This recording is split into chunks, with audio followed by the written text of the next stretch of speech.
Hiroshima ও নাগাসাকিতে ৬ ও ৯ August ১৯৪৫ সালে যুক্তরাষ্ট্র আণবিক বোমা ফেলল। এরপর আত্মসমর্পণ করল জাপান। কিন্তু একজন জাপানি সৈনিক যুদ্ধ শেষ বলে মানলেন না, বিশ্বাস করলেন না। দ্বিতীয় বিশ্বযুদ্ধের শেষ অস্ত্র জমা দেওয়া সৈনিক তিনি। তার নাম হিরো ওনোদা। দ্বিতীয় বিশ্বযুদ্ধ শেষ হওয়ার ২৯ বছর পর পর্যন্ত হিরো ওনোদা জঙ্গলে লুকিয়ে থেকে যুদ্ধ চালিয়ে গেছেন। ওনোদা ছিলেন সামুরাই বংশের সন্তান, বাবাও সৈনিক ছিলেন। ১৯২২ সালে জন্ম নেওয়া ওনোদা ছিলেন ফুতামাদা কমান্ডো প্রশিক্ষণ। এ হচ্ছে অপ্রচলিত যুদ্ধ শিক্ষা কমান্ডো, যারা গেরিলা যুদ্ধ করে, শত্রুর আক্রমণ লণ্ডভণ্ড করে, প্রতিকূল পরিবেশে কারো সাহায্য ছাড়া টিকে থাকতে পারে। ছিলেন গোয়েন্দা কর্মকর্তাও। তার দায়িত্ব ছিল শত্রুপক্ষের অভিযান বানচাল করা। ধরা পড়লে জাপানি সৈনিকেরা অবলীলায় নিজেদের প্রাণ নিজেরাই নিতেন। এটা জাপানি সামুরাই যোদ্ধাদের প্রচলিত নিয়ম। অন্য কারো অস্ত্রে প্রাণ দেওয়ার মতো অপমান থেকে বাঁচার জন্য এই প্রথা। কিন্তু গোয়েন্দা কর্মকর্তা হিসাবে ওনোদার আত্মহত্যার বা আত্মসমর্পণের নির্দেশ ছিল না। হিরো ওনোদা ২২ বছর বয়সে ফিলিপাইনের লুবাং দ্বীপে ১৯৪৪ সালের ডিসেম্বরে নিযুক্ত হন। এর ২ বছর আগে জাপানি রাজকীয় বাহিনী ফিলিপাইন দখল করে নিয়েছে। সেখানে তখন মার্কিন বাহিনীও আছে। জাপানি বাহিনী সংখ্যায় খুব বেশি ছিল না। ফলে মার্কিন বাহিনী যখন পাল্টা আক্রমণ শুরু করলো, জাপানি বাহিনী বিশেষ সুবিধা করতে পারল না। ১৯৪৪ সালের ডিসেম্বরের মধ্যে জাপানি বাহিনী পিছু হটে বড় দ্বীপ ছেড়ে ছোট দ্বীপগুলোতে গিয়ে আশ্রয় নিল। লুবাং ছিল তেমনই এক ছোট দ্বীপ। এমন পরিস্থিতিতে ওনোদাকে পাঠানো হলো সেই দ্বীপে। তার গেরিলা যুদ্ধের প্রশিক্ষণ এখানে কাজে লাগবে বলে ভেবেছিলেন তার উপরওয়ালা অফিসাররা। হেরে যাওয়ার আগে মার্কিন আর ফিলিপিনো বাহিনীকে যথাসম্ভব ঠেকিয়ে রাখার জন্য চোরাগুপ্তা হামলা চালাতো জাপানিরা। লক্ষ্য ছিল পাল্টা আক্রমণের জন্য জাপানি বাহিনীকে গুছিয়ে প্রস্তুতি নেওয়ার জন্য যথাসম্ভব বেশি সময় দেওয়া। ফিলিপাইন ছিল গুরুত্বপূর্ণ। এটা হাতছাড়া হওয়া মানে জাপানের মূল ভূখণ্ডের কাছে মার্কিনীদের পৌঁছে যাওয়া। হিরো ওনোদা যখন লুবাং দ্বীপে পৌঁছলেন, তার উপরের কর্মকর্তা গেরিলা যুদ্ধে না গিয়ে সরাসরি মার্কিন বাহিনীর সঙ্গে লড়াইয়ের সিদ্ধান্ত নিলেন। ১৯৪৫ সালের ২৮শে ফেব্রুয়ারি ছোট দ্বীপটিতে মার্কিন সৈন্য অবতরণ করল। জাপানি বাহিনীর দ্রুত পরাজয় ঘটল। ওনোদা তার ২ সহযোদ্ধা নিয়ে জঙ্গলে চলে গেলেন। উদ্দেশ্য ছিল গেরিলা যুদ্ধ চালিয়ে যাওয়া। সেই যুদ্ধ তিনি চালিয়ে গেলেন পরবর্তী ২৯ বছর। এতগুলো বছর তারা খেয়েছেন গ্রাম থেকে চুরি করা চাল, নারকেল, গ্রামের কৃষকদের গবাদি পশু, আর কখনো বন্য শূকর। আগস্ট ১৯৪৫-এ জাপান মার্কিন লড়াই শেষ হলো। ওনোদা লক্ষ্য করলেন কিছু একটা ঘটেছে, কিন্তু তার দেশ যুদ্ধে পরাজয় মেনে নিয়েছে এই কথা তিনি ঘুণাক্ষরে করে ভাবলেন না। তিনি তার যুদ্ধ চালিয়ে গেলেন।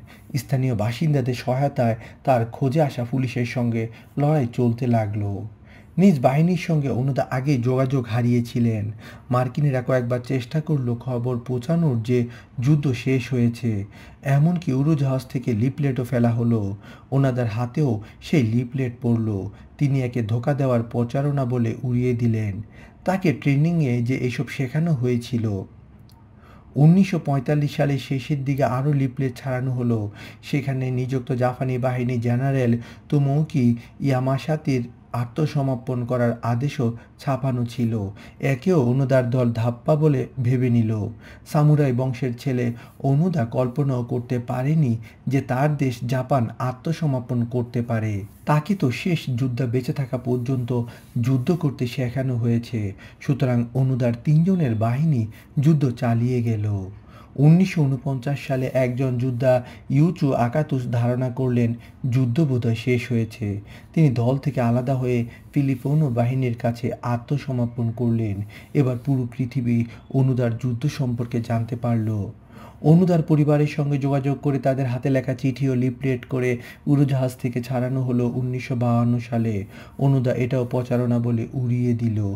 ভাবলেন তার পরিবারের লোকদের বন্দি করে জোর করে এসব লেখানো হয়েছে। এরপরে ২ যুগ ওনোদা কঠিন যুদ্ধ চালিয়ে গেলেন। ১৯৫৪ সালে তার সহযোদ্ধা শোইচি শিমাদা ফিলিপিনো বাহিনীর হাতে নিহত হলেন।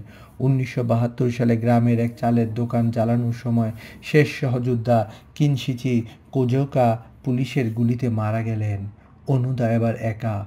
পুরো পৃথিবীর সঙ্গে তার তখন যুদ্ধ থামল না। ততদিনের নতুন জাপানের মানুষেরা এই পুরনো দিনের মূল্যবোধের মানুষটির কথা জেনে গেছে। তার গল্প জাপানের ঘরে ঘরে। এমনই একজন নোরিও সুজুকি। তিনি এমনিতেই পরিব্রাজক ছিলেন।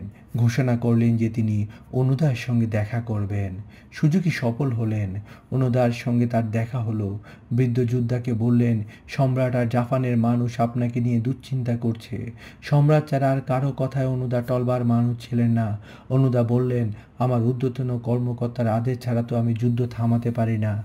জাপান সরকার সেই খবর পেয়ে যুদ্ধের সময় অনুদার কমান্ডিং অফিসার মেজর ইয়োশিমি তানিগুচিকে খুঁজে বের করলো। তিনি ততদিনে বাহিনী ছেড়ে বইয়ের দোকান দিয়ে ব্যবসা করছেন। তাকে ফিলিপাইনের লুবাং দ্বীপে নিয়ে যাওয়া হলো। এইবার প্রায় 30 বছর পর 1974 সালের 9ই মার্চ 52 বছর বয়সী হিরো অনুদা জঙ্গল থেকে বেরিয়ে এলেন। তখনও তার পরনে 29 বছর আগের ছেঁড়া ইউনিফর্ম, হাতে সার্ভিস রাইফেল, কোমরে তলোয়ার। তিনি এসে তার কমান্ডিং অফিসার মেজর ইয়োশিমি তানিগুচির সামনে শটান হয়ে দাঁড়ালেন। চিৎকার করে বললেন, পরবর্তী আদেশ মেজর। কমান্ডিং অফিসারের আদেশে হিরো অনুদা অস্ত্র সমর্পণ করলেন। রাইফেল, 500টি গুলি, তলোয়ার, ছুরি। তারপর নিয়ম মতো দেশের পতাকার উদ্দেশ্যে স্যালুট করলেন।